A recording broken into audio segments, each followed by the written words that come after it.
प्रधानमंत्री नरेंद्र मोदी ने रविवार को 47वें आसियान शिखर सम्मेलन को वर्चुअल माध्यम से संबोधित किया।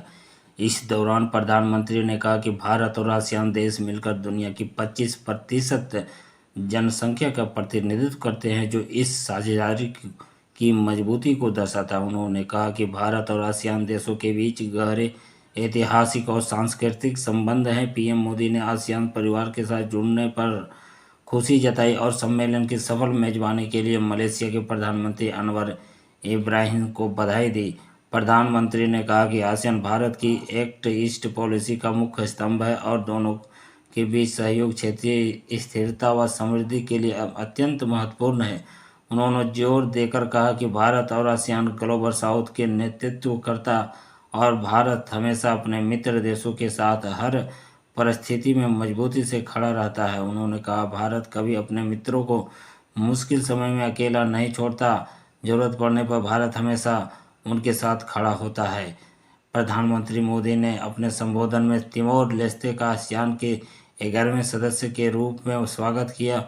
उन्होंने कहा, हम तिमोर लेस्ते को आसियान परिवार में शामिल होते देखकर प्रसन्न हैं। इसके साथ ही उन्होंने थाईलैंड की महारानी मां के निधन पर गहरा दुख व्यक्त किया।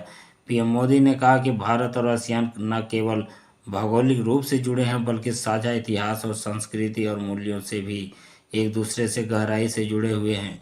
इसी बीच अमेरिकी राष्ट्रपति डोनाल्ड ट्रंप भी मलेशिया पहुंचे हैं। माना जा रहा है कि यह व्हाइट हाउस में दोबारा सत्ता में लौटने के बाद एशिया की उनकी पहली आधिकारिक यात्रा है। ट्रंप की यह यात्रा इंडो पैसिफिक क्षेत्र में अमेरिका की पुनः सक्रियता का संकेत मानी जा रही है।